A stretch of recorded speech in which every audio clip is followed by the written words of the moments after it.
Hello दोस्तों, welcome है, स्वागत है फिर से आप सभी लोगों का हमारे इस यूट्यूब चैनल पर जिसका नाम है सीजी कंप्यूटर्स। आप देख पा रहे हैं लगातार क्लासेस मिडावल हिस्ट्री की क्लासेस जारी है। और आज का जो टॉपिक आप देखेंगे वो भक्ति एवं सूफी आंदोलन भाग 2। तो सबसे पहले हमने यही बात की थी कि स्टार्ट में हम कहाँ से करेंगे, भक्ति आंदोलन। तो भक्ति आंदोलन स्टार्ट कर चुके हैं, पिछले क्लास में कुछ बातें हो चुकी हैं। जैसा कि आप जानते हैं कि भक्ति आंदोलन जो है 7वीं से 8वीं शताब्दी में स्टार्ट हुआ था। और भक्ति आंदोलन में हमने क्या क्या पढ़ेंगे वो चीज मैं पहले से बता चुका हूँ। तो पृष्ठभूमि यहाँ की देख चुके हैं। तो भक्ति आंदोलन किस प्रकार से स्टार्ट हुआ था, कैसे वैदिक धर्म में हुए कुरीतियों को समाप्त करके उसी वैदिक धर्म को पुनः स्थापित करने की बात कही गई है। वही क्या होता है, भक्ति आंदोलन होता था। ठीक है, भक्ति का मतलब भी मैंने बताया था, भक्ति का तात्पर्य भी मैंने बताया था। भक्ति का मतलब होता है पूरी तरह से ईश्वर पर समर्पित हो जाना। ठीक है, पूरी तरह से ईश्वर पर समर्पण ही क्या कहलाता है, भक्ति आंदोलन का भक्ति कहलाता है। ठीक है, और इस आंदोलन की शुरुआत आप जानते हैं दक्षिण में हुआ था। दक्षिण में जो द्रविड़ क्षेत्र देखने को मिलता है। ठीक है, दक्षिण में जो द्रविड़ क्षेत्र है जहाँ पर आपकी केरल है, तमिलनाडु है, कर्नाटक है, इसके आसपास आपको देखने को मिला था स्टार्टिंग में भक्ति आंदोलन। और यहाँ से फिर कर्नाटक, गुजरात, महाराष्ट्र होते हुए ये और पूरे उत्तर भारत में देखने को मिला था, उत्तर भारत में फैल गया था। और जबकि मैंने कहा कि दक्षिण भारत में ये स्टार्ट करने वाले जो है शंकराचार्य, उत्तर भारत में रामानंद ने क्या किया था, लाए थे। ये दक्षिण भारत से उत्तर भारत रामानंद द्वारा लाए गए थे। फिर वही हमने ये भी बात की कि सगुण और निर्गुण भक्ति मार्ग क्या होते हैं। ठीक है, सगुण और निर्गुण भक्ति मार्ग क्या होते हैं। तो सगुण भक्ति मार्ग कहने का मतलब है ऐसे भक्ति मार्ग जिनके अंतर्गत वो किसी मूर्ति को, ठीक है, अगर किसी ईश्वर की मूर्ति, किसी ईश्वर की जो है आकृति या चित्र के रूप में अगर ढाल करके उनकी पूजा पाठ करते हैं, तब हम उसे सगुण भक्ति मार्ग के अंतर्गत देखने को मिलता है। और जब अगर किसी ईश्वर का जो है निराकार ईश्वर, निराकार ईश्वर कहने का मतलब ईश्वर की कोई भी आकार, बिना आकार किए ईश्वर को उनको मन से मानकर उनकी पूजा पाठ करते हैं, तब उसे हम क्या करते हैं, निगुण भक्ति मार्ग। ठीक है, जहाँ पर कबीरदास, गुरु नानक, रामदास, ये सभी निगुण भक्ति मार्ग के अंतर्गत देखने को मिलते थे। अलवार और नैनार क्या है, उनके बारे में भी मैंने कहा था कि अलवार का मतलब ये होता है कि वो अगर वो विष्णु भगवान को मानने वाले जो लोग हैं, जो व्यक्ति हैं, वो क्या किसके अंतर्गत आते हैं, अलवार के अंतर्गत। लेकिन जो शिव को मानने वाले हैं वो किनके अंतर्गत आते हैं, नैनार के अंतर्गत आते हैं। अलवार के बारे में मैंने कहा था कि अलवार में संतों की जो लिस्ट है वो कितने बताया था, मैं 12 बताया था। और मैंने ये भी कहा था कि इन 12 लिस्टों में कौन कौन जो संत है, कौन कौन जो संत है उन्होंने जो पल्लव वंशों ने कुछ समय स्टार्टिंग में, खैर स्टार्टिंग में पल्लव वंशों का संरक्षण प्राप्त हुआ था। तो पल्लव वंश कुछ समय तक संरक्षण प्राप्त हुए थे। ऐसा उसके बाद पल्लव वंश के बाद जो चोल है, पांड्य है, चेर, इन जो वंशों ने भक्ति आंदोलन के ये जो संत है उनको संरक्षण प्राप्त की। ठीक है, ये बातें हमने की। नैनार में भी मैंने बात किए थे कि इसमें जो संतों की संख्या है वो 63 है। तो 63 आप याद ना कर सकेंगे, जाहिर सी बात है, तो एक ही दो मैंने बताया और वो जरूरी नहीं है। तो 12 को याद करिए। ठीक है, 12 को पूरा याद भी मत करिए, आप एक दो को याद करिए। ठीक है, जैसे मैंने कहा था अंडाल जो एक जो महिला है। ठीक है, कुलशेखरा जो एक शासक थे। ठीक है, कुलशेखरा जो एक शासक थे, उन्होंने जो ये संत थे। फिर मैंने कहा अंडाल एक जो है एक महिला है। तो ऐसे ऐसे कुछ जो फैक्ट पॉइंट को आप क्या करिए, याद करके रखिए।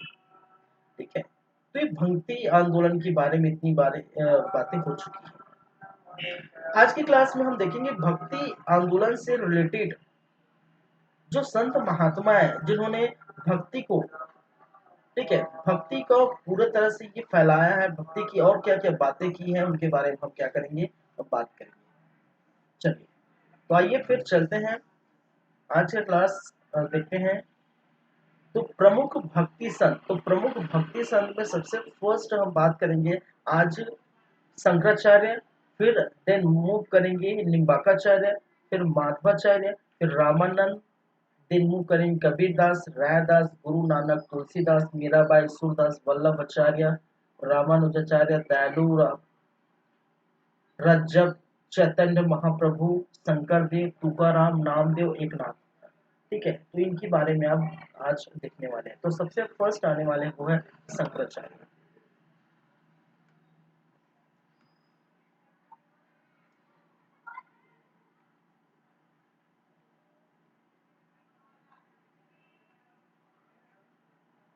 फर्स्ट है शंकराचार्य।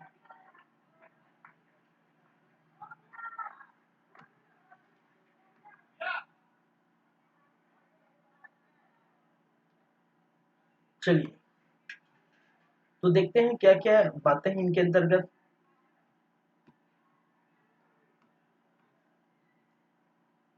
फर्स्ट, जन्म शंकराचार्य जी का जन्म जो हुआ था वो 788 ईस्वी में हुआ था। अगर हम बात करें जन्म स्थान की बात करें तो जन्म स्थान देखने को मिला था केरल में। इनका जन्म स्थान कहाँ सा भाई साहब? केरल। और ये केरल की अलवर नदी के आसपास, अलवर नदी के आसपास केरल में इनका क्या हुआ था? जन्म हुआ था। तीसरी बात, इनकी जाति या कुल की बात करें, जाति, कुल या धर्म की बात करें तो ये ब्राह्मण कुल के थे। ठीक है, शंकराचार्य ब्राह्मण कुल के थे। वहीं पर आगे हम बात करें तो इनके पिताजी का नाम शिव गुरु थे। शिव गुरु।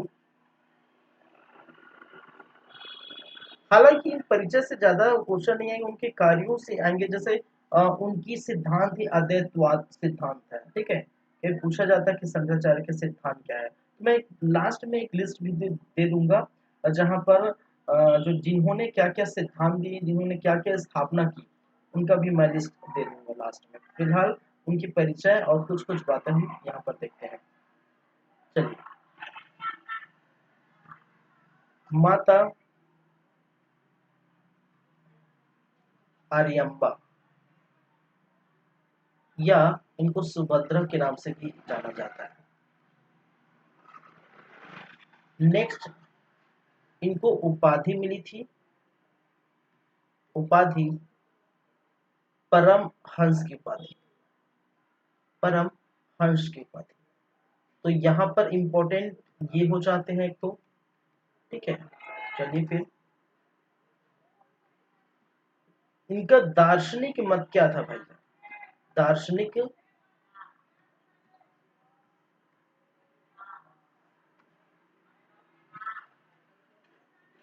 दार्शनिक मत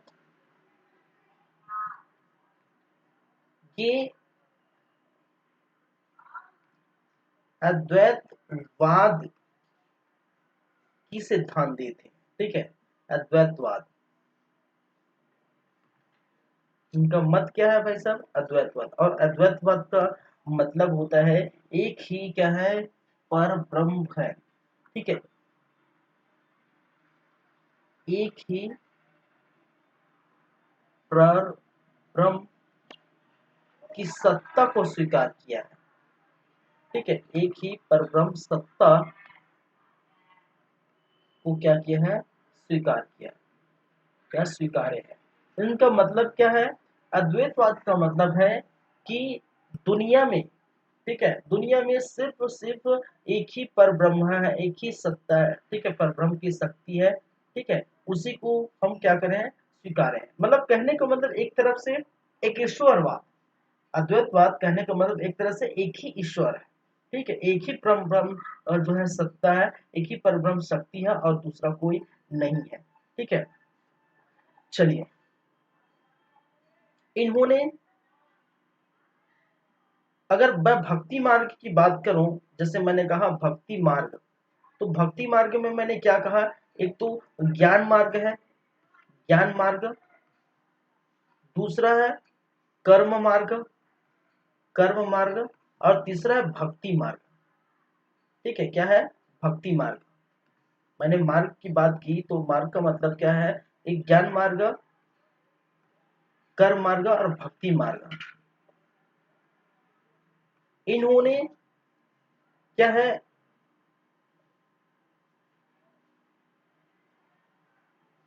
ये निर्वाण प्राप्त के लिए, मोक्ष प्राप्त के लिए, निर्वाण प्राप्त के लिए उन्होंने क्या किया? वह सब चुना किसको? भक्ति मार्ग को रास्ता बताया। भक्ति मार्ग को, भक्ति मार्ग ही एक रास्ता है जिससे आप मोक्ष प्राप्त कर सकते हैं, अब जिससे आप निर्वाण प्राप्त कर सकते हैं। और सिर्फ अगर भक्ति करनी है तो सिर्फ एक ही परम ईश्वर की करना है, एक ही ईश्वर को ही मैं मानता हूँ, ऐसा इन्होंने कहा।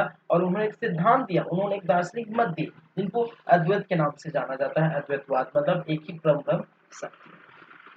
ठीक है, इन्होंने इन्होंने सभी धर्मों को समान माना है, सभी धर्मों को क्या कहा है? समान माना है। ना कोई ऊंच नीच, ना ही कोई ऊपर नीचे, ना ही कोई वो जो है कोई धर्म बड़ा है कोई धर्म छोटा, ऐसा नहीं मानते। ठीक है, ये सभी धर्म को, सभी व्यक्तियों को, सभी मनुष्य, सभी प्राणियों को एक ही मान के चले। ठीक है, तो यही तो बात है। बात तो यही है भाई कि हमने क्या कहा कि वैदिक कालीन जो कुरीतियां हैं उन्हीं को, इसको यहाँ पर आके क्या करना है? समाप्त करना है। तो वही तो दिख रहा है, वही तो दिख रहा है। वैदिक काली कुरीतियों में बहुत सारी चीजें देखने को मिलती है।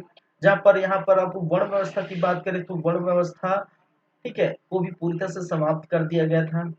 वर्ण व्यवस्था नाम की चीज नहीं दिखा। यहाँ पर सभी धर्मों को क्या माना है? एक ही माना है। ये खुद ब्राह्मण होते हुए भी सभी व्यक्तियों को, सभी धर्म को समान मान के चला है।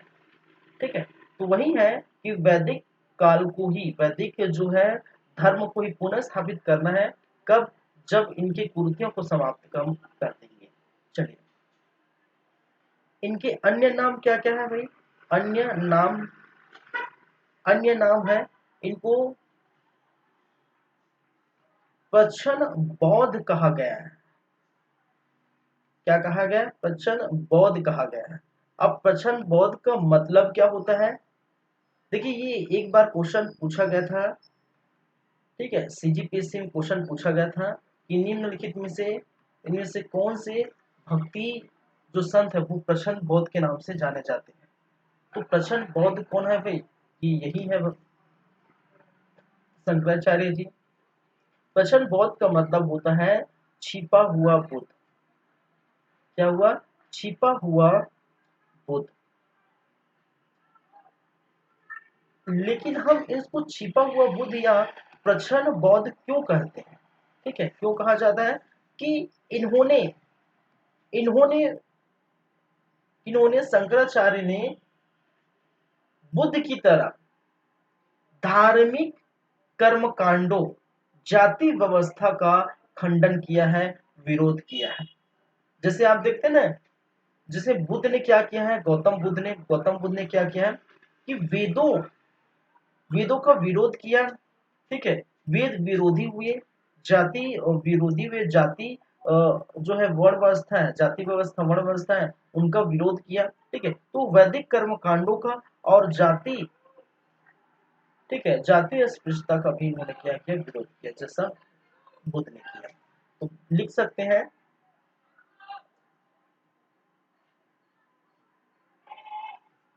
बुद्ध के समान या बुद्ध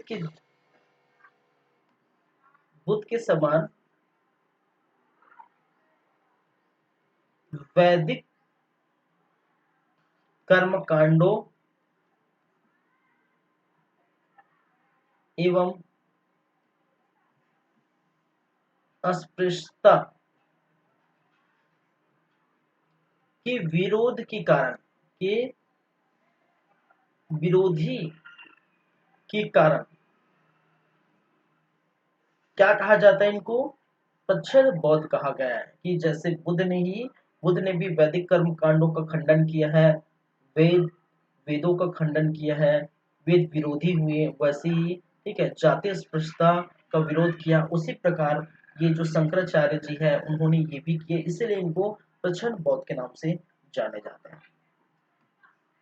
ठीक है, ये सारी बातें। इनका संप्रदाय क्या है भाई? संप्रदाय,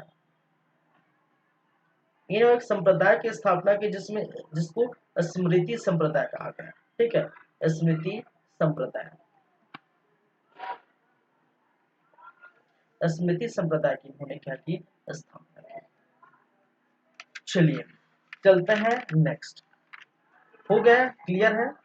चलिए, साथ ही साथ शंकराचार्य जी ने क्या है? मठ स्थापित किए। अलग अलग स्थानों पर उन्होंने 4 अलग अलग स्थानों पर उत्तर दक्षिण पूर्व पश्चिम पर क्या किया? मठ स्थापित किए। तो अगर बोलो शंकराचार्य का, शंकराचार्य द्वारा स्थापित मठ, स्थापित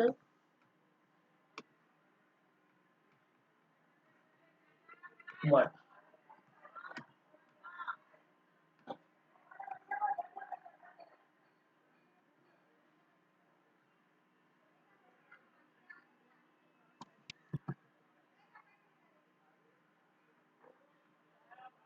चलिए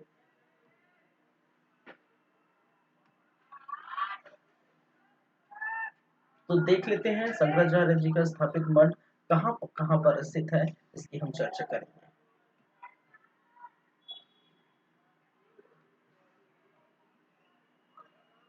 चलिए, जैसा कि आप देख रहे हैं ये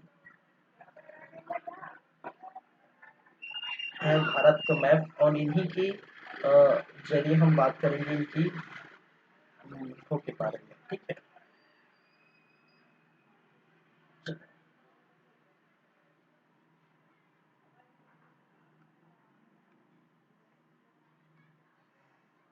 चलिए अगर मैं बात करूं, ये है आपके गुजरात का स्थान। ठीक है, वहीं पर एक इधर से आप देखेंगे तो ये उड़ीसा। ठीक है, इधर उत्तराखंड, इस तरफ आप जाएंगे कर्नाटक। ठीक है, ये कर्नाटक है। तो उत्तर से दक्षिण, पूर्व से पश्चिम, यह आपका उत्तराखंड, उत्तराखंड उत्तर में, दक्षिण में कर्नाटक के पास, कर्नाटक। पूर्व की बात करें तो गुजरात, पश्चिम, सॉरी पश्चिम ये हो गया। पूर्व की बात करें तो उड़ीसा, और पश्चिम की बात करें तो गुजरात, उड़ीसा। ठीक है, उत्तराखंड में जो बद्रीनाथ का स्थान है, बद्रीनाथ, उत्तराखंड के बद्रीनाथ। कर्नाटक के पास बात करें तो जो मैसूर है, कर्नाटक के अंदर आप देखेंगे जो है मैसूर है। उड़ीसा में आप देखेंगे तो उड़ीसा का जो पुरी है, और गुजरात के बाद गुजरात के अंतर्गत देखेंगे गुजरात का जो द्वारिका है। ठीक है, क्या है? गुजरात का जो द्वारिका है। इन्हीं चारों स्थानों पर शंकराचार्य जी द्वारा स्थापित क्या है? मठ देखने को मिला है। ठीक है, चलिए यहाँ के स्थान जो मठ को किस नाम से जाना जाता है? सबसे पहले मैं उत्तर की बात करूं तो उत्तर में स्थान जो मठ है उसको हम क्या कहते हैं? ज्योतिष पीठ, ज्योतिष पीठ। दक्षिण में है वो, उसको हम श्रृंगेरी पीठ के नाम से जानते हैं। पूर्व में स्थित है उसको गोवर्धन पीठ के नाम से जानते हैं भाई, गोवर्धन पीठ के नाम से जानते हैं। और जो गुजरात में द्वारका में, क्या कहने का मतलब, पश्चिम में जो स्थित है उसको हम शारदा पीठ के नाम से जानते हैं। किससे? शारदा पीठ के नाम से जानते हैं। तो ये चीजें, चारों चीजें आपको याद होनी चाहिए। कई बार क्वेश्चन पूछा जाता है उत्तर, दक्षिण, पूर्व, पश्चिम।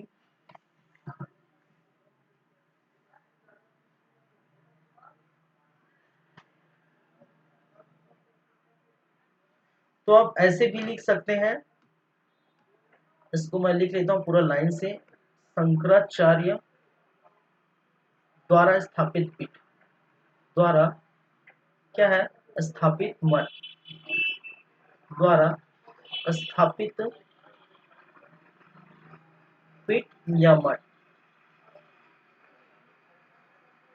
चलिए, तो इसको अगर मैं इस तरफ लिखूं उत्तर से दक्षिण, ठीक है, उत्तर की बात करूं तो उत्तर में आपको देखने को मिलेगा उत्तराखंड, उत्तराखंड, ठीक है। और उत्तराखंड के जो बद्रीनाथ है, बद्रीनाथ, उत्तराखंड के जो बद्रीनाथ है, यहाँ पर स्थित है ज्योति, क्या है, ज्योतिष पीठ। ये ऐसे लिख सकते हैं, कैसे लिख सकते हैं, ऐसे। चलिए, दूसरे उत्तर के बाद हम बात करेंगे दक्षिण में, ठीक है। दक्षिण में कर्नाटक, कर्नाटक और कर्नाटक के जो मैसूर है, कहाँ, मैसूर। तो मैसूर में आपको देखने को मिलेगा श्रृंगेरी पीठ, क्या है भाई साहब, श्रृंगेरी पीठ, ये याद रखिए। थर्ड नंबर में हम बात करेंगे पूर्व, पूर्व दिशा में, पूर्व दिशा में है उड़ीसा, क्या है, उड़ीसा। और उड़ीसा के जो पुरी वाले स्थान है, ठीक है, उड़ीसा के जो पुरी वाले स्थान है, वहां पर एक पीठ है, उस पीठ का नाम है गोवर्धन, क्या है, गोवर्धन पीठ। वहीं पर पश्चिम की बात करें, पश्चिम की बात करें तो पश्चिम में आपका गुजरात, गुजरात के द्वारका में, कहां पर, गुजरात के जो द्वारिका है, ऐसे द्वारिका पर आपको देखने को मिलेगा शारदा पीठ, क्या भाई साहब, शारदा पीठ। तो ये चारों पीठ आप जो है शंकराचार्य के नाम याद रखिए, पीठ का स्थान याद रखिए। आप चाहे आप इस प्रकार से याद रखिए मैप के सहारे से, तो आपको जल्दी याद होगा, ठीक है। मैप के अंतर्गत मैप के सहारे अगर आपको याद करना है तो ऐसे भी याद करिए, आपको जल्दी याद होगा। अगर आपको चाहिए तो इस तरफ से याद करिए, वो भी आपको कोई दिक्कत नहीं है, ठीक है, आपकी मर्जी, ठीक है। तो उत्तर में उत्तराखंड में बद्रीनाथ में ज्योतिर्पीठ, दक्षिण में कर्नाटक मैसूर में श्रृंगेरी पीठ, पूर्व में उड़ीसा पुरी में गोवर्धन पीठ, और पश्चिम जो गुजरात के द्वारिका में वो शारदा पीठ देखने को मिला है। ये शंकराचार्य। चलिए आगे चलते हैं, शंकराचार्य की प्रमुख रचनाएं। शंकराचार्य जी की प्रमुख रचनाएं, प्रमुख क्या है भाई साहब, रचनाएं। तो प्रमुख रचनाएं इनमें से कौन कौन से हैं, तो एक आपको देखने को मिला है ब्रह्म सूत्र भाष्य, एक रचना जिसका नाम है ब्रह्म सूत्र भाष्य, ब्रह्म सूत्र भाष्य। दूसरी बात करें तो गीता भाष्य, एक नाम, दूसरा नाम है गीता भाष्य। थर्ड नंबर की बातें करें तो उपदेश साहसी, उपदेश साहसी। फोर्थ नंबर की बात करें तो प्रवम सारतंग, प्रपव सारतंत्र। आगे मरीषा पक्ष, मरीषा पक्ष, ये इनकी क्या है, रचना है।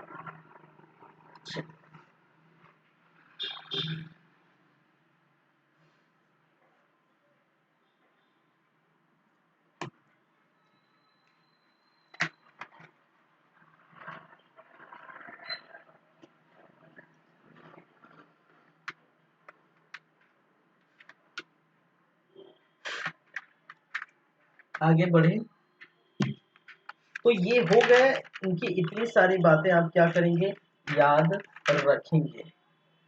ठीक है, तो इनकी जो है कुछ परिचय देख लिए। ठीक है, इनकी कुछ बातें देख लिए, इनका क्या बोलते हैं, मठ देख लिए, किस प्रकार से स्थापित मठ है। फिर हमने इनकी रचनाएं देखी। ये हो गया फर्स्ट नंबर। दूसरे नंबर में हम देखेंगे निम्बाकाचार्य। दूसरे नंबर की जो है संत है उनकी बात करेंगे, वो है निम्बाकाचार्य।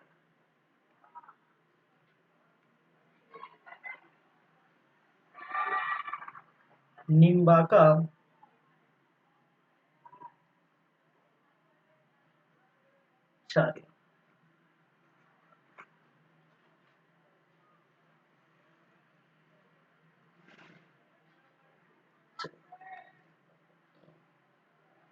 इनके बारे में क्या क्या बातें हैं। ये 12वीं 13वीं सदी में, 12वीं 13वीं जो शताब्दी है, 12वीं 13वीं शताब्दी के प्रख्यात संत माने जाते हैं। प्रख्यात क्या थे ये सब संत थे। ये सगुण भक्ति आंदोलन जो है, सगुण भक्ति के क्या थे, समर्थन समर्थक। सगुण भक्ति के समर्थक कहने का मतलब है कि भगवान को, ईश्वर को उनकी मूर्ति रखकर, उनकी चित्र बनाकर, उनको एक आकार में ढालकर उनकी पूजा पाठ करना ही क्या कहता है, सगुण भक्ति। चलिए, इनको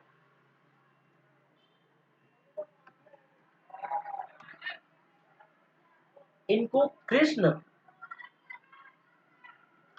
एवं शंकर का अवतार मानते हैं लोग। क्या है, इनको कृष्ण एवं क्या है, शंकर का अवतार मानते हैं।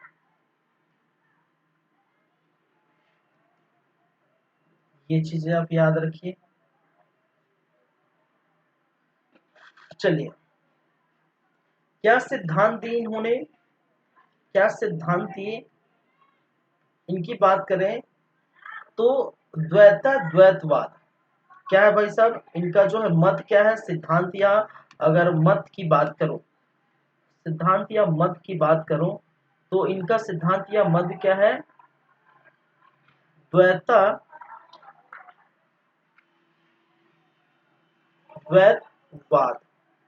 ठीक है, द्वैतवाद। द्वैतवाद का मतलब है कि ये क्या है, अद्वैतवाद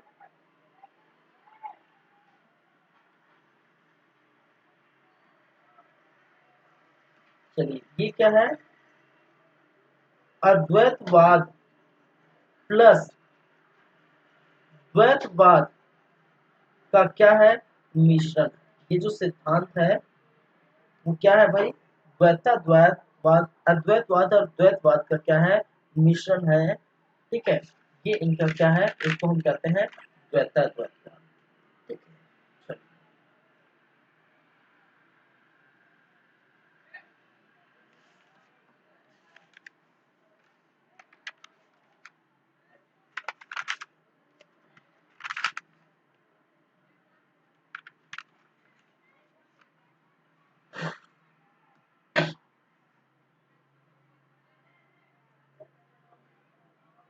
चलिए आगे हम देखते हैं। नेक्स्ट में हम बात करेंगे इनका निवास स्थान ये कहाँ के रहने वाले हैं। ये कहा जाता है आंध्र प्रदेश। आंध्र प्रदेश के ये रहने वाले हैं, आंध्र प्रदेश से निवास करने वाले हैं।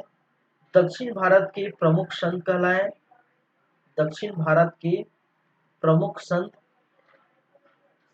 में एक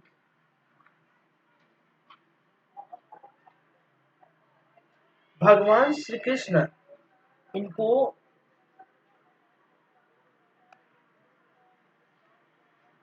इनको भगवान श्री कृष्ण, ठीक है, भगवान श्री कृष्ण के सुदर्शन चक्र, सुदर्शन चक्र का अवतार मानते हैं। लो भाई, अवतार मानते हैं। ठीक है, तो भगवान श्री कृष्ण के सुदर्शन चक्र का अवतार किनको मानते हैं? इनको निम्बार्काचार्य को भी मानते हैं। इनके संप्रदाय की बात करें, संप्रदाय, तो ये किससे बिलोंग करते हैं? सनक संप्रदाय से बिलोंग करते हैं। सनक संप्रदाय।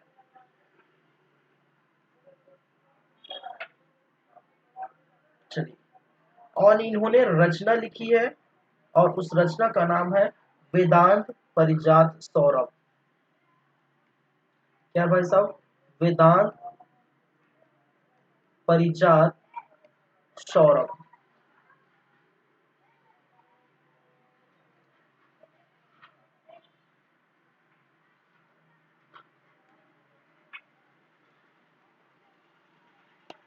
क्या है? वेदांत परिजात सौरभ नामक इन्होंने क्या लिखा?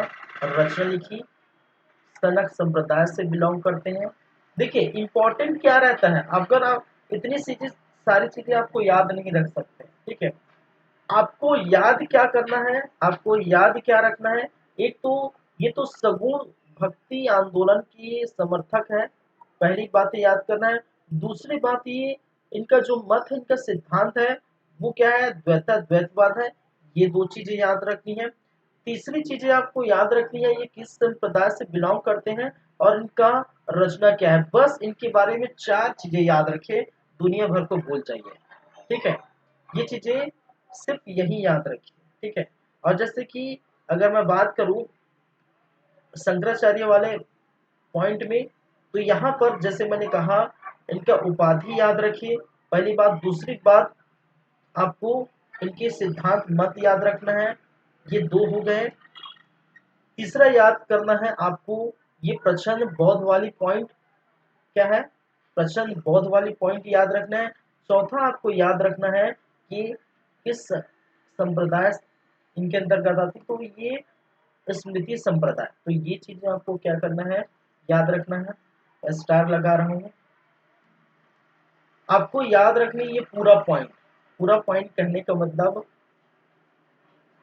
इनकी पूरी पीठ को याद रखनी है, कहाँ कहाँ पर है। ठीक है, और इनकी जितनी रचनाएं हैं उनको याद रखनी है।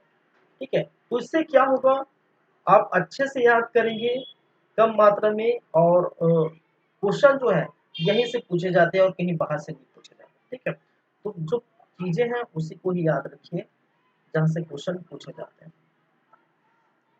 चलिए, तो ये हो गए दो संतों के बारे में हमने बात कर ली। नेक्स्ट हम बात करेंगे थर्ड नंबर में माधवाचार्य। तीसरे नंबर के जो संत है उसकी चर्चा करेंगे, माधवाचार्य।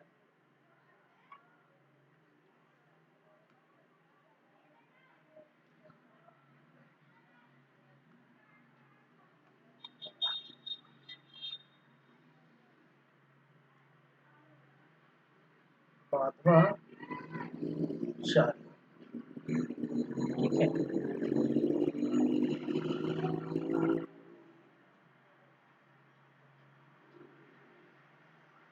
चलिए, माधवाचार्य के बारे में हम बात करेंगे। ये 13वीं शताब्दी की 13वीं शताब्दी के प्रमुख संत थे। 13वीं शताब्दी के क्या थे भाई साहब? प्रमुख संत कहलाए, संत थे। इनकी अवधारणा क्या है? अवधारणा, इनकी अवधारणा या इनका मत या इनका सिद्धांत, इनकी अवधारणा मत या सिद्धांत की बात करें तो ये इनका है द्वैतवाद। क्या है? द्वैतवाद। ठीक है, द्वैतवाद कहने का मतलब है, देखिए, एक है एक है मैंने कहा अद्वैतवाद। ठीक है, एक क्या है? एक है अद्वैतवाद, समझिएगा। अद्वैतवाद, दूसरा है द्वैतवाद, और तीसरा है द्वैतवाद। ये अद्वैतवाद शंकराचार्य ने दिया है।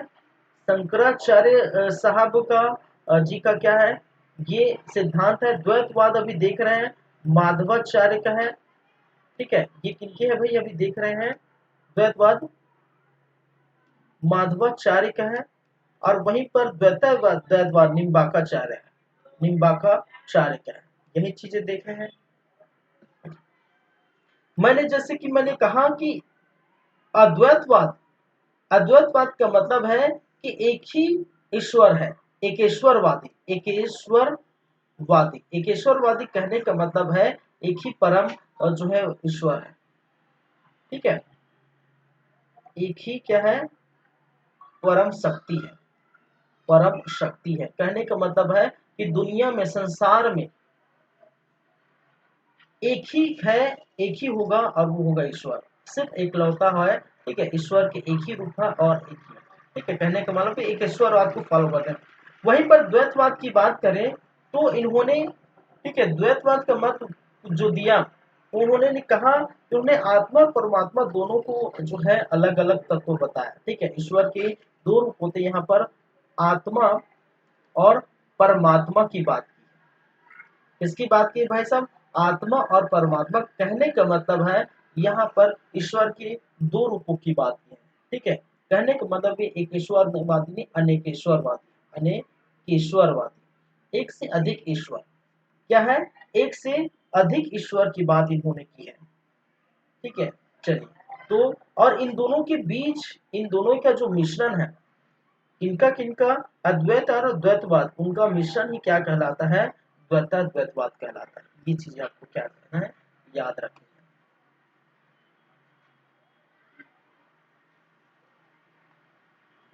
चलिए, ईश्वरवाद।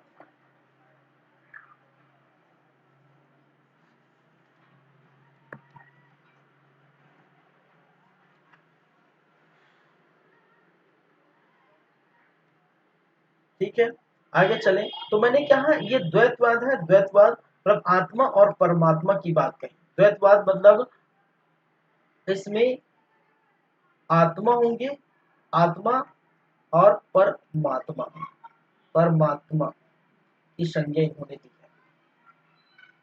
चलिए, इसका मतलब क्या है। चलिए आगे बात करते हैं।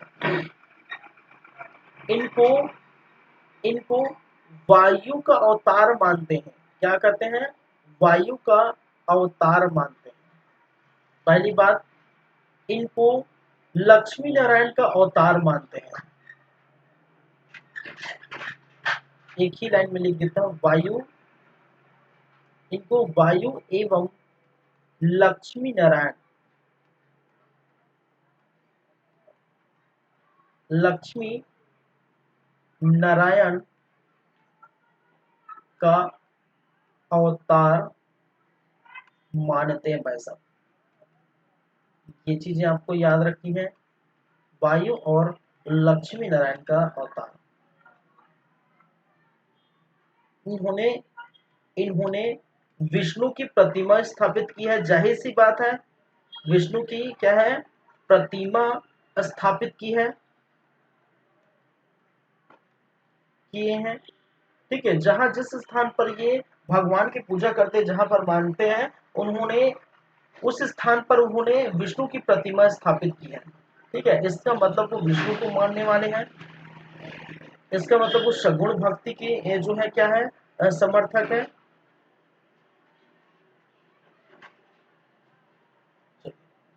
उन्होंने कुछ पुस्तक लिखे, कुछ बुक लिखे हैं। अनु आख्यान, उनका नाम है अनु आख्यान। चलिए, और एक संप्रदाय, इनका संप्रदाय है। कौन सा संप्रदाय है भाई, ब्रह्म संप्रदाय या हरियाली संप्रदाय जिसको कहा जाता है। क्या है, ब्रह्म संप्रदाय, या जिसे हरियाली संप्रदाय के नाम से जाना जाता है। चलिए, तो इनके बारे में इतनी सी बातें। और जैसे कि मैंने कहा, यहाँ पर भी आपको क्या याद रखना पड़ेगा, इनके सिद्धांत की बातें याद रखनी पड़ेगी। ठीक है, एक पॉइंट याद रखना पड़ेगा, दूसरा पॉइंट है कि इनको वायु और लक्ष्मी नारायण का क्या मानते हैं, अवतार मानते हैं। इनकी पुस्तक के बारे में याद रखनी है और इनके जो संप्रदाय है उनके बारे में याद रखनी है। तो ये पॉइंट हो गया है, 4 पॉइंट उसको ही याद रखनी है, बाकी आपको आप स्किप कर सकते हैं। ठीक है, चलिए आगे चलते हैं, आगे बढ़ते हैं।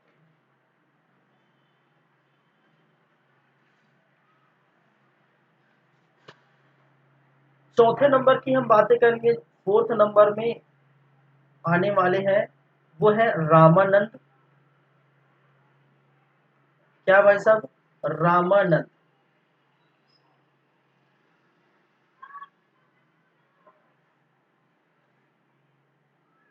चलिए इनके बारे में बात करेंगे। ये 14वीं-15वीं शताब्दी के, 14वीं-15वीं शताब्दी के क्या थे, प्रमुख भक्ति संत थे। प्रमुख क्या है भाई साहब, भक्ति संत। अरे भक्ति आंदोलन देख रहे तो भक्ति संत ही होंगे, भक्ति संत थे, जाहिर सी बात है। ये भक्ति आंदोलन को क्या किया है, भक्ति आंदोलन को द- दक्षिण से, इन्होंने दक्षिण से उत्तर की ओर, उत्तर, भक्ति आंदोलन को दक्षिण से उत्तर, ठीक है, लाने का श्रेय मिलता है। लाने का क्या मिलता है भाई, श्रेय दिया जाता है, जाहिर सी बात है, जाता है। तो पहले ही मैंने कहा है स्टार्टिंग में कि रामानंद को, ठीक है, को किसके लिए श्रेय दिया जाता है कि भक्ति आंदोलन को दक्षिण भारत से उत्तर भारत लाने का श्रेय दिया जाता है। ये ये रामानंद जी मुख्यतः मुख्यतः कहाँ से बिलोंग करते हैं, मुख्यतः प्रयाग से बिलोंग करते हैं।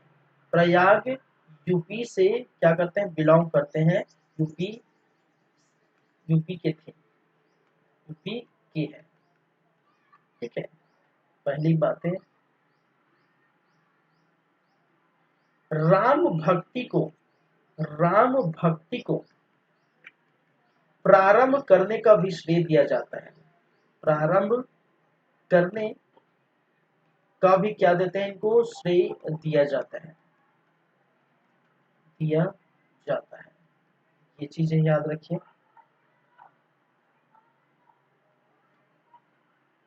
भक्ति का माध्यम देखिए भाई साहब, भक्ति का माध्यम रामानंद साहब ने बहुत गजब की यहाँ पर जो है देखने को मिली। भक्ति का माध्यम इन्होंने क्या कर दिया, हिंदी कर दिया।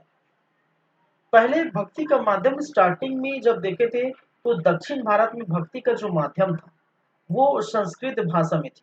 तो संस्कृत भाषा में अगर देखा जाए तो उस समय संस्कृत भाषा में आर्यों को ही वो चीजें पहले समझ आती थी, ठीक है, आर्यों की समझ आती, बाद में कुछ कुछ जो है संस्कृत पढ़े तो समझ आए, लेकिन भारतीय लोगों को खासकर हिंदी जो है, ठीक है, हिंदी और अपनी जो लोकल लैंग्वेज है वही समझ आती। तो हिंदी में उन्होंने क्या है, भक्ति का जो माध्यम हिंदी को बनाया और इससे क्या है उत्तर भारत में पूरी तरह से ही है फैल गया है, ठीक है।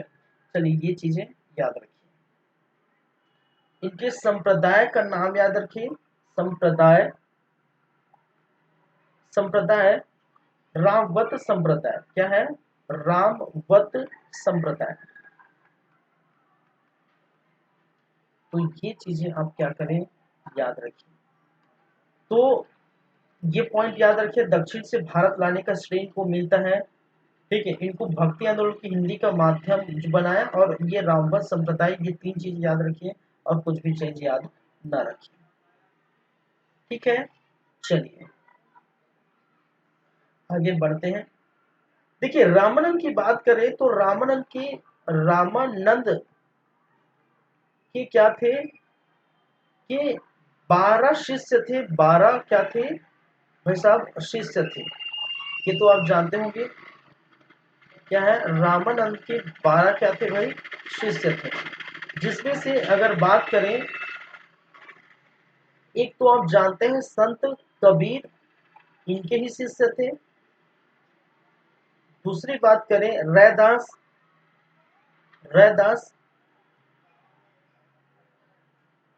धन्ना,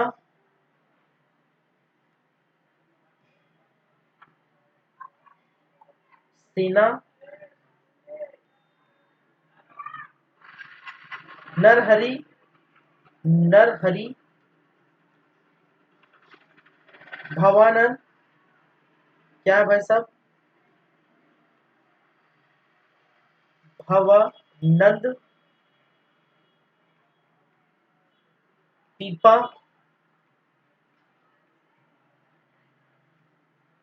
अनंतमन, अनंत नंद,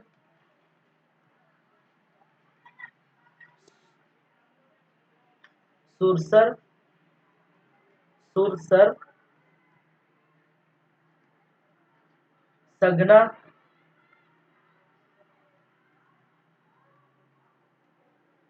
भनंत नंद,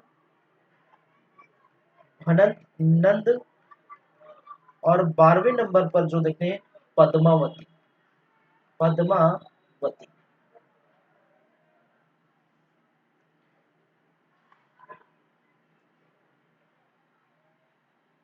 पद्मावती, तो ये क्या है, ये इनके जिनके बारे में हम पढ़ते हैं, संत कबीर रैदास के बारे में हम क्या है पढ़ेंगे खैर आगे। तो ये चीज याद रखिए, रामानंद के 12 शिष्य थे, ठीक है। तो 12 को आपको याद ना ही रखना है, आपको याद रखना है एक तो संत कबीर रैदास, इनकी बात याद रखिए, एक जो है पद्मावती के बारे में याद रखिए। 12 का 12 आपको याद रखने की जरूरत नहीं, ठीक है। तो ये हो गया आपके चौथे नंबर के, 4 नंबर के रामानंद के बारे में, ठीक है। चलिए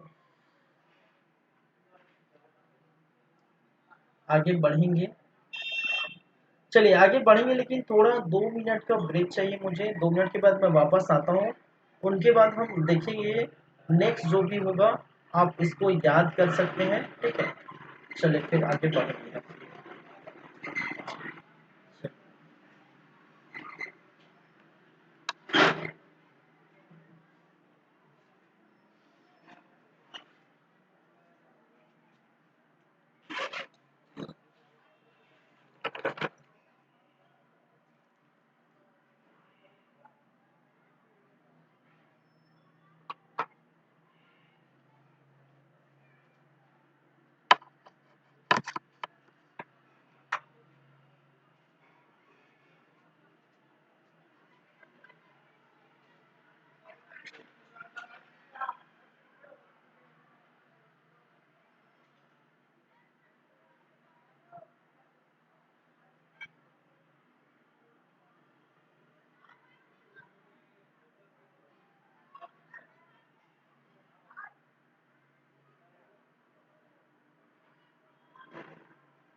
चलिए फिर से वेलकम है, फिर से स्वागत है ब्रेक के बाद, लगातार जारी है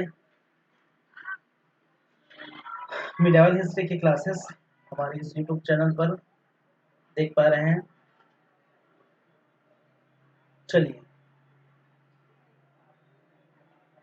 आगे बढ़ते हैं, आगे की कहानी हम देखेंगे।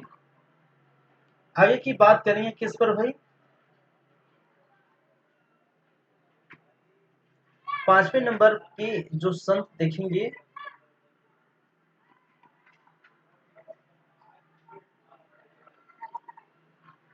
कबीर दास। क्या है? कबीर दास।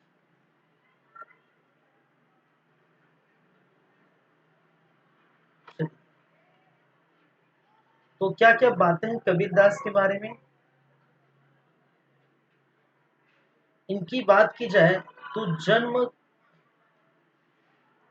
ठीक है, जो हुआ था वो 1398 ईस्वी में। जन्म स्थान की बात करें, किस स्थान में हुआ था, तो ये याद रखिए वाराणसी में। वाराणसी में। चलिए यहीं पर लिख देता हूँ, मृत्यु जो हुआ था 1510। चलिए इनको 15वीं शताब्दी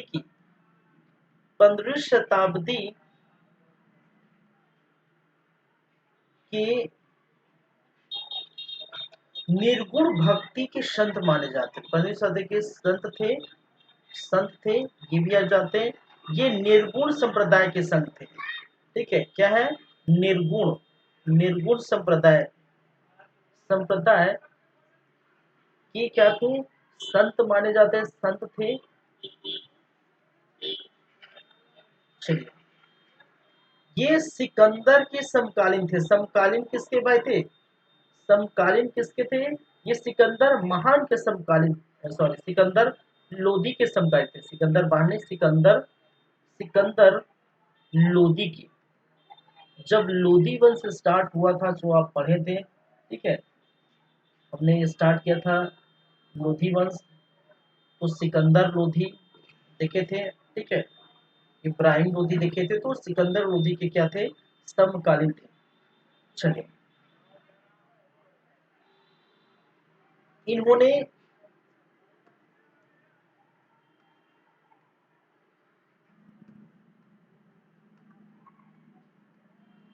इन्होंने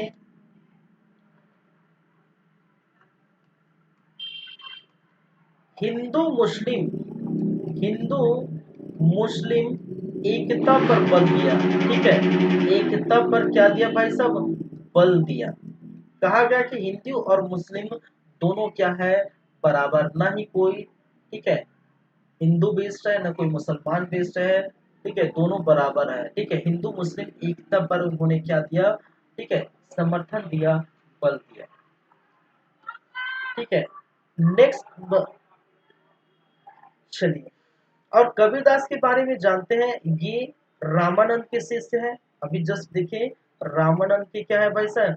शिष्य है। इनके बारे में आप जानते हैं।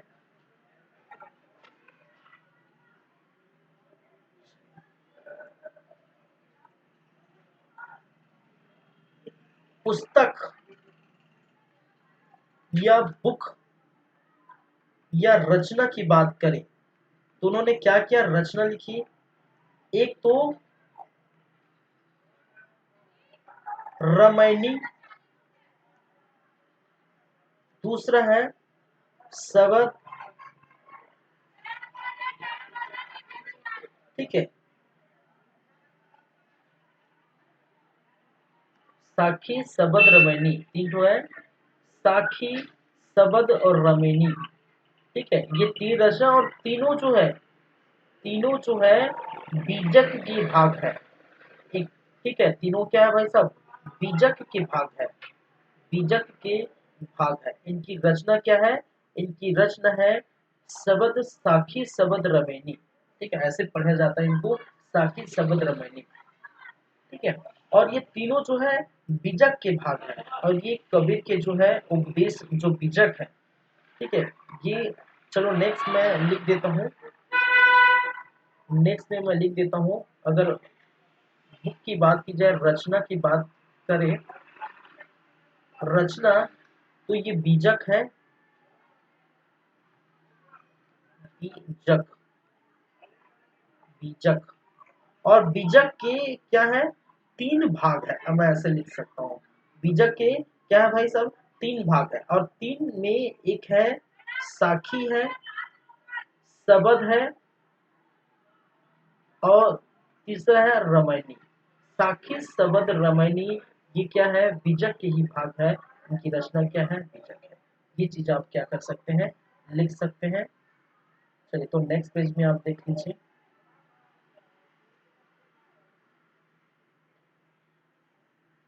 चलिए आगे बढ़े, रचना के बारे में हो गया। विरोधी, किन किस किस चीजों का ये विरोधी है, ठीक है, किस किस चीजों के ये विरोधी है। तो जाति प्रथा का विरोधी है, जाति प्रथा, ठीक है, कहने का मतलब जाति प्रथा, वर्ण व्यवस्था, वर्ण व्यवस्था, छुआछूत, वर्ग भेद, वर्ग भेद, लिंग भेद, लिंग भेद, मूर्ति पूजा, मूर्ति पूजा, क्योंकि मूर्ति पूजा की इसलिए कह सकते हैं मूर्ति पूजा की विरोधी थे, क्योंकि किसको अपनाए थे, वो निर्गुण को अपनाए थे। निर्गुण भक्ति की तरफ ये इनका झुकाव था, सगुण की तरफ नहीं। तो निर्गुण भक्ति का मतलब जहाँ मूर्ति वगैरह की बात नहीं आती, जहाँ मूर्ति चित्र फोटो वोटो की बात नहीं आती, जब, ठीक है, तो निर्गुण के प्रति इनका झुकाव था। चलिए, तो मूर्ति पूजक का जो विरोधी है, तीर्थ व्रत का विरोधी थे, तीर्थ व्रत का विरोधी था, गंगा स्नान का विरोधी थे, गंगा स्नान के भी विरोधी थे, नमाज का विरोधी है, नमाज अदा करने का विरोधी है, ठीक है। चलिए, ये सभी चीजों का ये क्या है, विरोध करते हैं, ठीक है। तो जाति प्रथा, वर्ण व्यवस्था, छुआछूत, वर्ग भेद, लिंग भेद, मूर्ति पूजा, तीर्थ व्रत, गंगा स्नान, नमाज, ये सारी चीजें इनके लिए फालतू लगती है, बेकार लगती है, और इनका विरोध करते हैं, ठीक है। चलिए,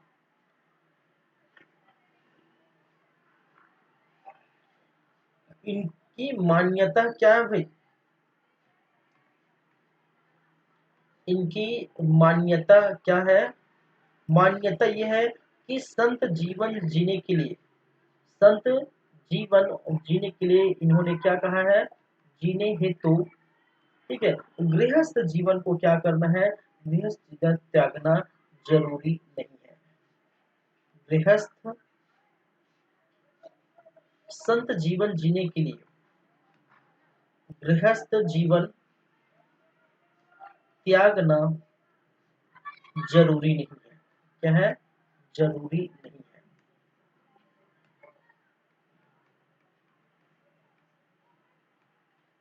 इसका मतलब क्या है कि आप गृहस्थ जीवन जी के परिवार के साथ रहकर भी आप संत जीवन जी सकते हैं, ठीक है। बस आपको क्या करना है, जो चीजें हैं उसी को फॉलो करना है, ठीक है। आपको जाति प्रथा, वर्ण व्यवस्था, छुआछूत, वर्ग भेद, लिंग भेद, मूर्ति पूजा, ये सभी का आप क्या खंडन करते हैं ये, ठीक है। और अपने आचरण को अच्छा रख करके संत महात्मा बन सकते हैं, गृहस्थ जीवन जी कर भी रह सकते हैं। इनका क्या कहना है, इनका यही कहना है, ठीक है। चलिए,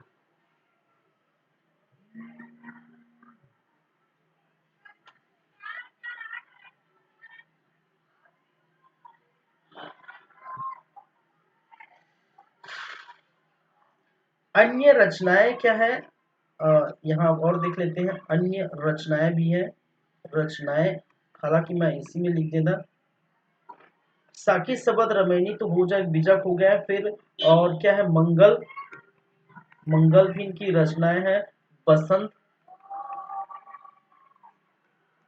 होली, रेखताल, रेखताल, ये क्या है, इनकी रचनाएं हैं, ठीक है। चलिए,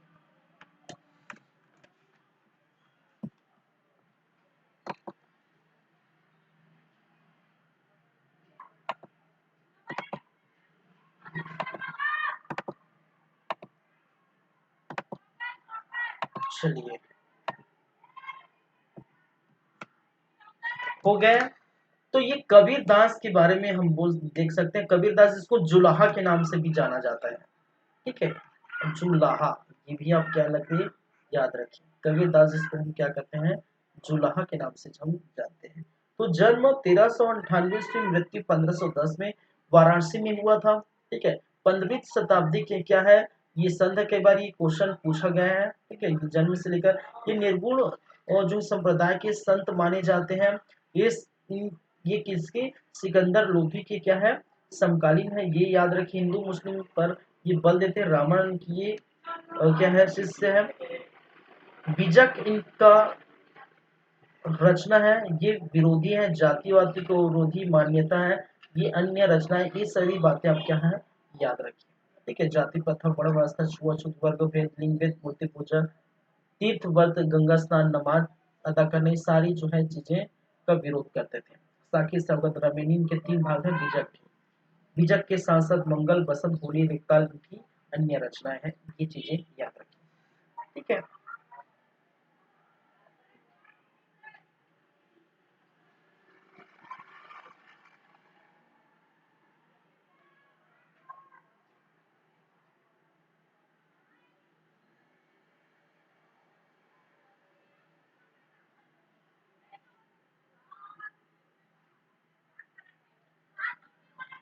चलिए आगे बढ़े।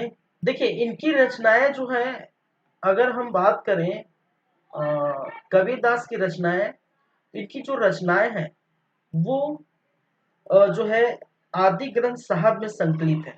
ठीक है, जो सिखों की जो ग्रंथ है, आदि ग्रंथ, आदि ग्रंथ, ठीक है साहब, आदि ग्रंथ साहब जो सिखों के ग्रंथ है, तो इसी ग्रंथ में क्या है, संकलित है।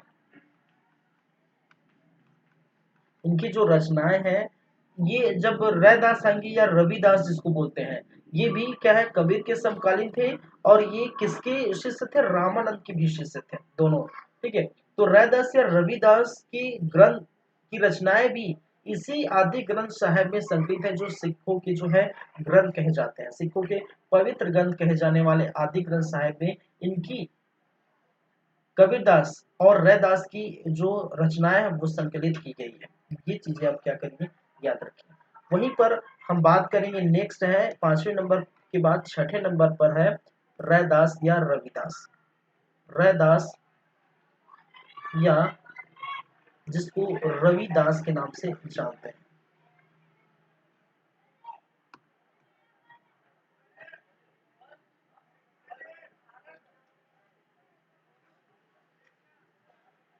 ठीक है, तो इनके बारे में याद है, कबीर के समकालीन थे भाई साहब।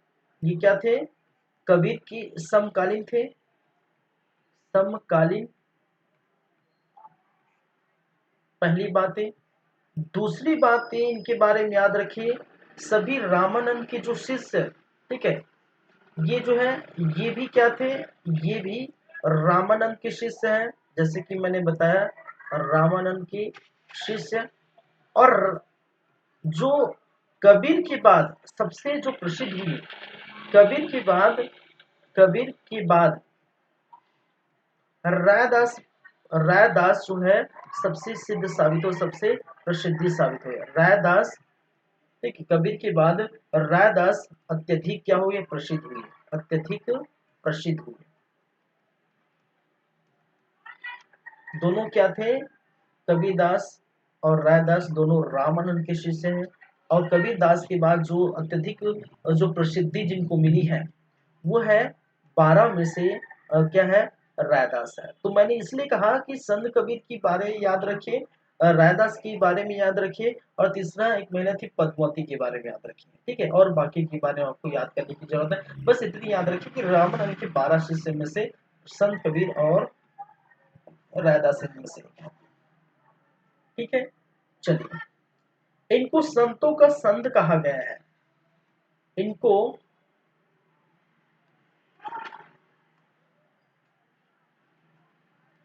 इनको संतों का संत के नाम से संत कहा गया है। चलिए,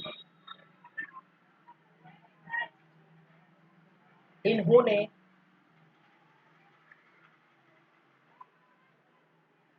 इन्होंने मन की पवित्रता, मन की पवित्रता पर जोर दिया। पर क्या साहब भाई साहब, जोर दिया। ठीक है, मन की पवित्रता पर जोर दिया और मानव सेवा पर बल दिया। जोर दिया एवं मानव सेवा पर बल दिया। ठीक है, ये चीजें आपको क्या करनी है, इसकी याद रखिए।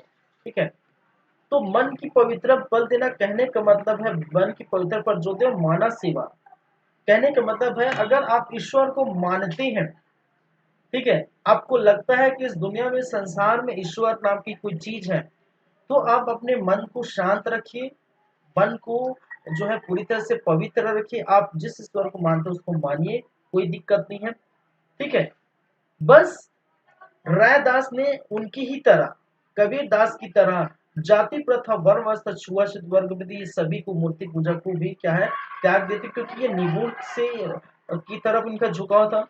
तो मन की पवित्र, मन की शांति सबसे बड़ी क्या है, सबसे बड़ी पूजा मानते हैं। ना कोई मूर्ति पूजा, ना कोई भगवान की पूजा पाठ, धूप अगरबत्ती कर्मकांड, ये सभी से दूर रहे। ठीक है, और उन्होंने मानव सेवा पर ही क्या किया, बल दिया। मनुष्य की सेवा करना, जब तक मनुष्य एक दूसरे का, जब तक हम सेवा नहीं करेंगे, ठीक है, एक दूसरे का जब तक हेल्प नहीं करेंगे, तब दुनिया आगे नहीं बढ़ेगी। तो मानव सेवा पर इन्होंने बल दिया। ठीक है, तो मन की पवित्रता, मन की शुद्धता जरूरी है, मानव सेवा जरूरी, इन दोनों पर बल दिया किसने, जो है रैदास ने। चलिए,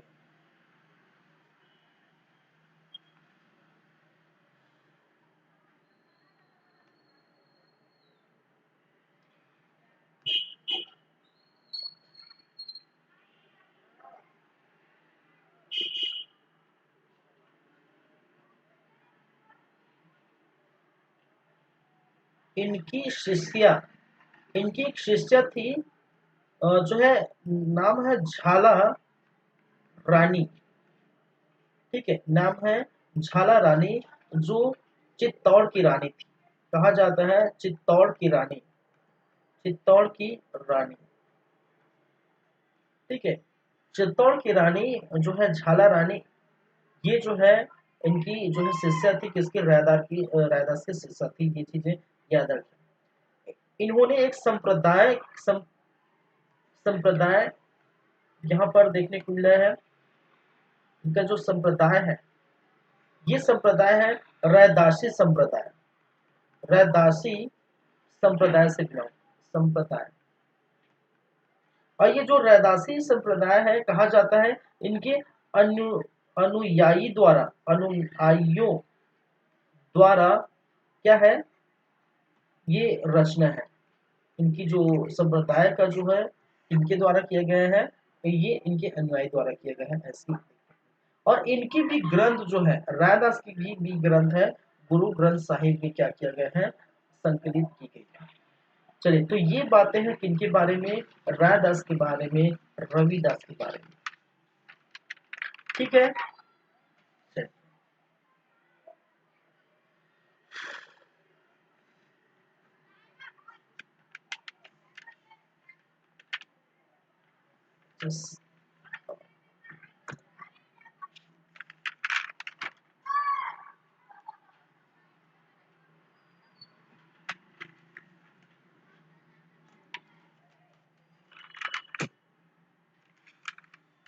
चलिए आगे बढ़ते हैं, आगे की बातें करेंगे। नेक्स्ट 7वें नंबर पर हम देखने देखने वाले हैं, वो है गुरु नानक देव। गुरु नानक देव, क्या भाई साहब, गुरु नानक देव। और गुरु नानक जिनका समय 1469 से लेकर 1539 ईस्वी तक देखने को मिला था।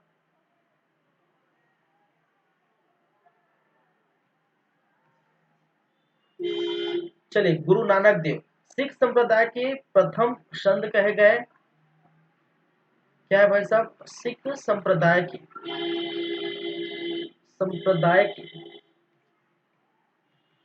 प्रथम संत थे, प्रथम संत कहे गए। ये चीजें आप बारे में याद रखिए। इनका जो जन्म हुआ था, जन्म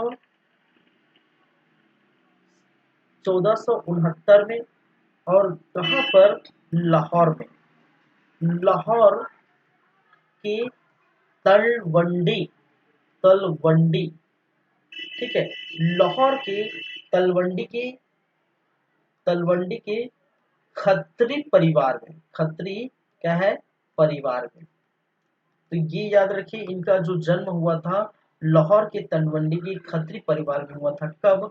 1469 में। ये चीजें आपको याद रखनी है, कभी कभी यहाँ से क्वेश्चन पूछे जाते हैं। ये भी निर्गुण, निर्गुण भक्ति के संत थे। निर्गुण भक्ति के क्या थे भाई, संत थे। तो जैसे कि आप जानते हैं, इसके पहले देखें, रैदास भी निर्गुण भक्ति की तरफ झुका था, उनका संत था। कबीरदास भी निर्गुण भक्ति आंदोलन के क्या है, ये संत माने जाते हैं। गुरु नानक भी निर्गुण भक्ति के संत है। इसका मतलब क्या है कि ये मूर्ति पूजा वगैरह सारी चीजें बेकार है। चलिए, ये विरोधी थे, किस किस का विरोधी थे?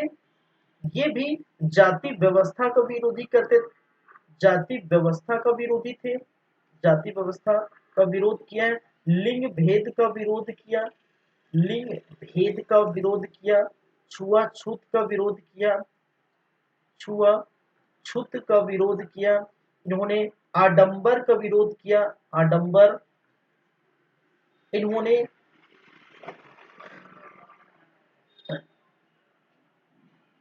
वर्ग भेद का विरोध किया, वर्ग भेद का विरोध किया। वर्ण व्यवस्था का विरोध किया, वर्ण व्यवस्था का विरोध किया। ये सारी विरोध इनके अंदर, जैसे कबीरदास ने ये सारी विरोध की वजह पर गुरु नानक साहब ने भी इनका विरोध किया।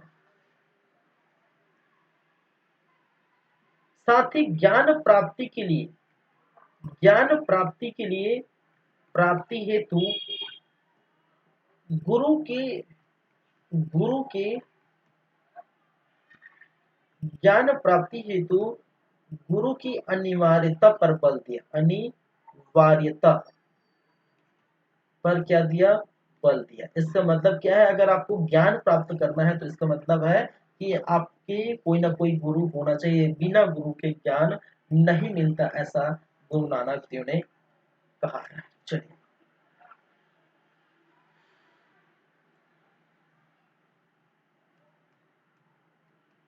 निराकार ईश्वर, निराकार ईश्वर को माना है, ठीक है।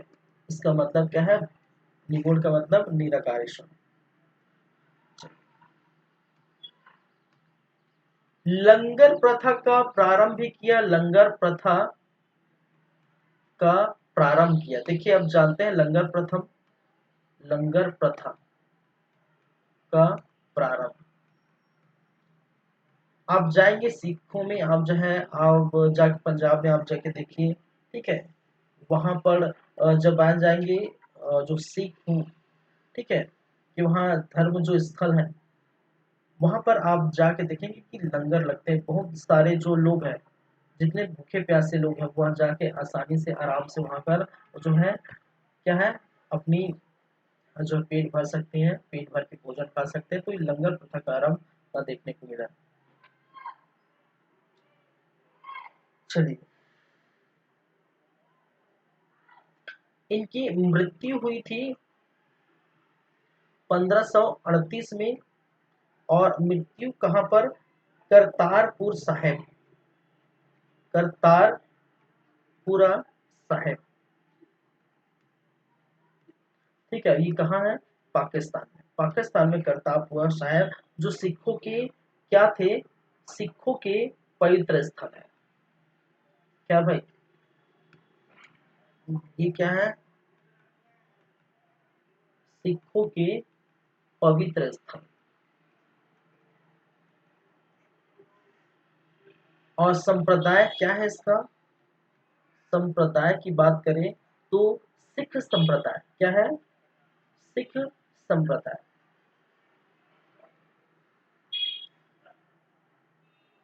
चलिए, तो ये चीजें आपको क्या करनी है, याद रखनी है।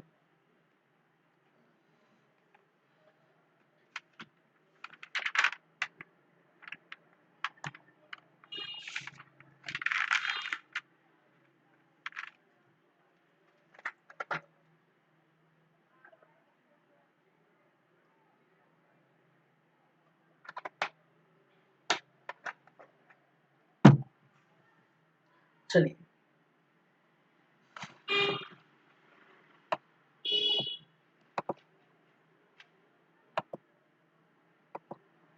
ये चीजें याद रखेंगे। और बहुत सारी चीजें आज तो वैसे भी खत्म नहीं होने वाला, ठीक है। आज हम स्टार्ट कर दिए तो ये खत्म होगा ही नहीं, क्योंकि शंकराचार्य हो गए, निम्बकाचार्य हो गए, माधवाचार्य, रामानंद हो गया, कबीरदास, रायदास हो गए, गुरु नानक हो गए। बात करेंगे तुलसीदास की, तो एक बचा तुलसीदास, ठीक है। तुलसीदास, मीराबाई, सूरदास, वल्लभाचार्य, रामानुचार्य, दादू दया, रज्जब, चैतन्य महाप्रभु, शंकरदेव, एकनाथ, नामदेव, तुकाराम, ठीक है। तो 1 2 3 4 5 6 7 8 9 10 11 12 बचते हैं। तो इसको हम क्या है, कल लिखेंगे, ठीक है। आज की क्लास में बस इतना ही बातें करेंगे, क्योंकि पूरा तो हो पाएगा नहीं। इससे अच्छा कल जो है 12 जितने बचे हैं उसकी चर्चा हम कल करेंगे, और ये कल समाप्त हो जाएगा भक्ति आंदोलन, ठीक है। और भक्ति आंदोलन समाप्त होने के बाद हम बात करेंगे सूफी आंदोलन की तरफ हम मूव करेंगे, ठीक है। चलिए, ठीक है। Thank you guys, thank you class.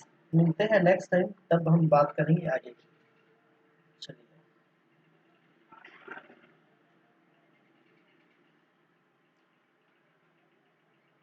चलिए तब तक आप इस चीज को ध्यान रखिए, ठीक है। एग्जाम नजदीक है, मैं बार बार बोल रहा हूँ कि अब दिसंबर का एंड होने वाला है, ठीक है। ये 24-25 तारीख दिसंबर का एंड होने वाला है, और बस जनवरी ही बाकी है आपके पास। फरवरी में तो पर बस 12 तारीख में पढ़ना पलटने में निकल जाएगा, ठीक है। फरवरी में आप कुछ नहीं कर सकते, फरवरी 12 दिन है, वो पढ़ना पलटने में निकल जाएगा। ये हुआ है, वो हुआ है, ये नहीं हुआ, वो नहीं हुआ है, ठीक है। तो 12 तारीख का एग्जाम है, तो फिर जो एक महीना बाकी है आपके लिए, तो जो है अच्छे से पढ़िए। चलिए, और लगातार हमारा जो चैनल है सीजी कंप्यूटर्स, वो देखते रहिए, लाइक करिए, सब्सक्राइब करिए, कमेंट करिए, और अपने दोस्तों को शेयर करिए। चलिए, ठीक है। तो इसी के साथ हम चलते हैं, कल की क्लास में हम जो है भक्ति और सूफी मूवमेंट का पार्ट लेके आएंगे, उससे हम बात करेंगे। चलिए, ठीक है। Thank you guys, thank you class.